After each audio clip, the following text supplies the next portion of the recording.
বৰ্তমান সকলোৱে তেতিয়া ৰুবৰ বাবে কেইডালমানকৈ গছ পুলি দিয়া হৈছে, কিন্তু তাৰ পিছতে কৈ দিছে যে পুলিবোৰ ৰুৱাৰ সময়ত ফটো মাৰি অমৃত বৃক্ষ আন্দোলন এপটোত আপলোড কৰিব লাগিব। এইবোৰ আপোনালোকে কেনেকৈ আপলোড কৰিব তাকে এই ভিডিঅ'টোত আজি ক'ম। ভিডিঅ'টো প্ৰথমৰ পৰা শেষলৈ ভালদৰে চাব, তেতিয়াহে ভালদৰে বুজি পাব। গছ পুলি ৰোৱা ফটোবোৰ আপলোড কৰিবৰ বাবে আপোনালোকে প্ৰথমতে প্লে ষ্টৰত গৈ অমৃত বৃক্ষ আন্দোলন বুলি চাৰ্চ কৰিব। তাৰ পিছত এনেকৈ দেখিব যে তলত আহি গৈছে এইটো। ইয়াতে লাৰি দিয়াৰ লগে লগে এনেকৈ আহি যাব। তাৰ পিছত আপোনালোকে ইনষ্টল বুলি থকা বটনটোত ক্লিক কৰি ডাউনলোড কৰি ল'ব।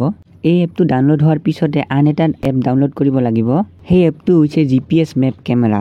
এই এপটো ডাউনলোড কৰি এই এপটোৰেহে ফটো মাৰিব লাগিব, কাৰণ এই এপটোৰে ফটো মাৰিলে আপোনাৰ লোকেশ্যনটো দেখুৱাই দিব। তাৰ পিছত আপোনালোকে অমৃত বৃক্ষ আন্দোলন এপটো ওপেন কৰি ল'ব। তাৰ পিছতে আপোনালোকে তিনিটা অপশ্যন দেখিব, হোম, ৰেজিষ্ট্ৰেশ্যন আৰু লগইন। যিহেতু আপোনালোকৰ ৰেজিষ্ট্ৰেশ্যন আগতে হৈ গৈছে, তাৰ পিছত আপোনালোকে এইবাৰ লগইনৰ অপশ্যনত ক্লিক কৰিব লাগিব। প্ৰথমৰ অপশ্যনটোত আপোনালোকে নিজৰ মোবাইলৰ নম্বৰটো দি দিব, মানে যিটো নম্বৰেৰে আপোনালোকে ৰেজিষ্ট্ৰেশ্যন কৰিছিল। তাৰ পিছত আপোনালোকৰ মোবাইলত যিটো OTP আহিব, সেই OTPটো ইয়াতে ফিল কৰি দিলে হ'ল। তাৰ পিছত আপোনালোকৰ এনেকৈ ডিটেইলছখিনি আহি যাব, নাম, মোবাইল নাম্বাৰ, এড্ৰেছ এনেকৈ আহি যাব।